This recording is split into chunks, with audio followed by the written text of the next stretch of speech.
So, heto na mga kadipungal, yung hindi nyo naman masyadong inaabangan, Nagkauna-unahang cooking vlog na ginawa namin dito sa may bukirin ng mga Argente. Simulan na natin. Umaga pa lang, dinig ko na yung sigaw ng lola ko sa labas. Pinapababa ako. Asan si Oliver? Pababain mo. Andito na yung pinapakuha niyang pandan sa akin. Nakahanap na ako. Sino ba naman kasing nagsabi sa inyong hanapan nyo ako ng dahon ng pandan? Ngayong araw ko palang dapat kayo kakausapin para hanapan ako. Yun pala, kagabi pa lang, nagsabi na yung tatay ko sa kanya. Nahanapan daw ako ng dahon ng pandan. Kasi ilang beses na akong nagtanong sa palengke, wala man akong mahanap. Di ko tuloy masimulan yung pagluluto ko ng masikoy. So ayan, nakahanap daw siya kinabao. Kapirasong dahon lang naman kailangan ko dyan. Kaso, sinabi niya yata na ibablog ko daw. Doon sa may-ari. Kaya ayan, kahit dadalawang puno yung pandan nila, binigay na lang sa akin yung isa. Maraming salamat po, kinabao. So, pipinglis lang muna ako dito ng 2 piraso, Sapat na kasi yun sa mga marunong makontento. Okay na to. Ikaw naman, diyan ka muna. Saka na kita itatanim, magluluto muna ako sa may bukid. Dahil nga sa first time namin magluto sa bukid ngayon, medyo malayo-layo yun sa bahay, B. Kaya ayan, ang dami namin kailangang dalhin na mga kagamitan doon para hindi na kami babalik-balik pa. Mahirap na, 2 kilometro pa naman yung layo, B. Pagkatapos kong magsuot ng costume, dumating na yung kapatid ko, dala yung motor na sakayan ng baboy at baka ba yan? Diyan kasi namin isasakay yung mga kagamitan para dalhin sa bukid. Mga kahoy, kaserola, sandok, bilao, ganon. May mga upuan pa galing barangay, water jug, planggana at marami pang iba. O siya, mauna ka na at susunod ako. Magmumuni-muni muna ako dito, baka sakaling may maalala akong nakalimutang dalhin, diba? Ayoko na kasi talagang bumalik pa, nakakapagod. Ngayon, andito na kami sa may alulong. Bago ako magsimula, isuot ko muna itong yabyab na malapit nang ma-decompose. Di ko alam kung kanino to, baka sa lolo ko na namayapa na. Basta matagal na yung nakasabit dyan magmula nung ginawa namin tong alulong. O diba, Joseph the Explorer muna tayo ngayon, ha? Ito na yung mga gamit. Syempre, ibababa ko yan pa isa-isa. Tsaka dadalhin yung mga kaya kong dalhin papunta doon sa alulong. Kasi nga hindi na makatawid tong motor. Papasok doon sa may alulong. Hindi kasi kami binigyan ng right of ways. Charot, walang ganun-ganun dito. Uy.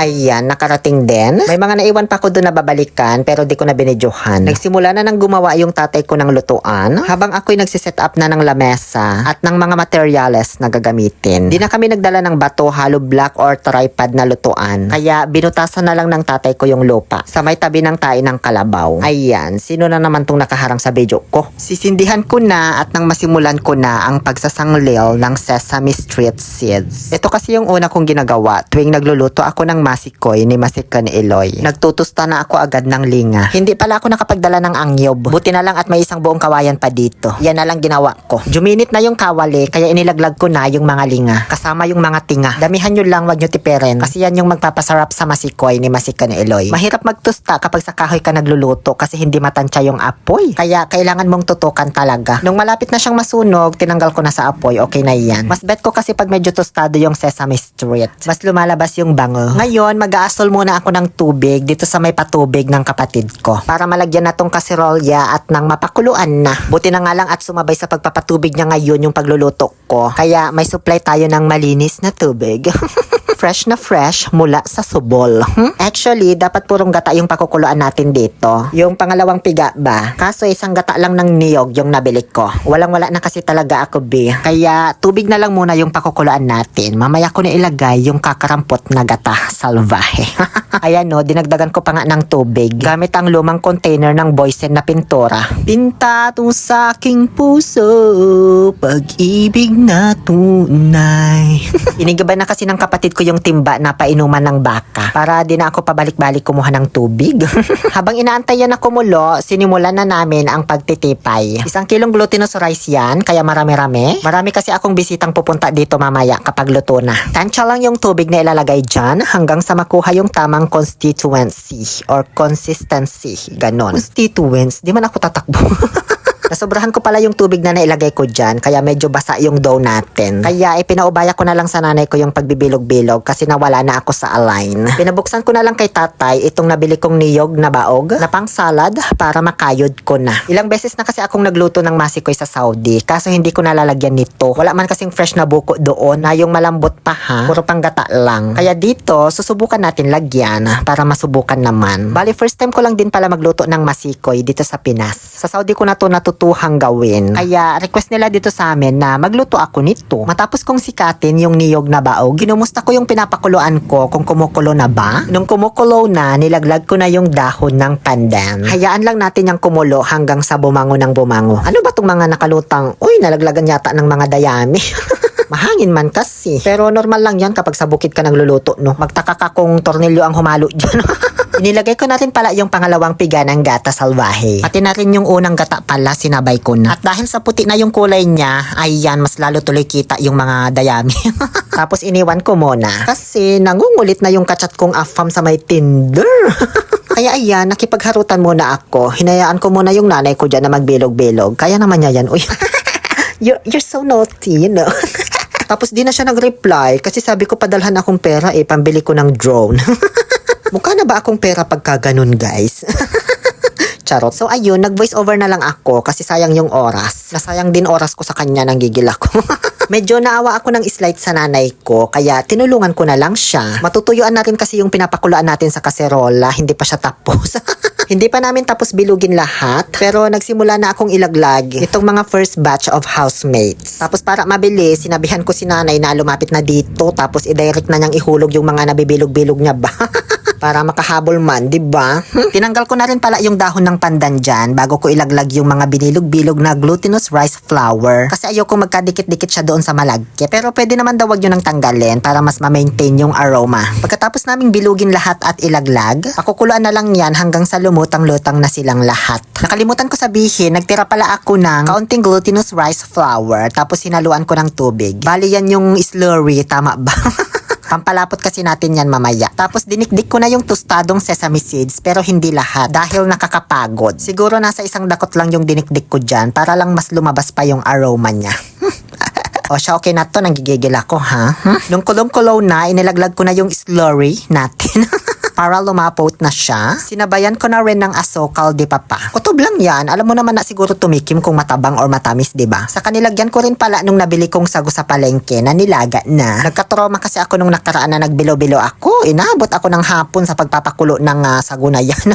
Ngayon, sunod naman na nating ilaglag itong mga sesame street seeds. Bali, pinaghalo ko na dyan sa iisang lagayan yung dinikdik sa hindi. Tsaka ako hindi ko pa pala binuhusbi kasi mantampuwag na siya. Punong-puno yung kasirolya, sumasabo na kaya binawasan muna namin ng isang mangkok. Para hindi mag-overflow or magkaroon ng buoyancy kapag inilaglag ko na itong mga buko ng niyog na baog. Tapos yung sesame seeds. Halo-earn lang yan ng halo-earn hanggang sa mahimasmasan na siya. Tapos ayan, okay na yan, Pang-aesthetic na ba yung ganyang shot ko, guys? Yung may mga halaman, tsaka damo-damo na hinahangin.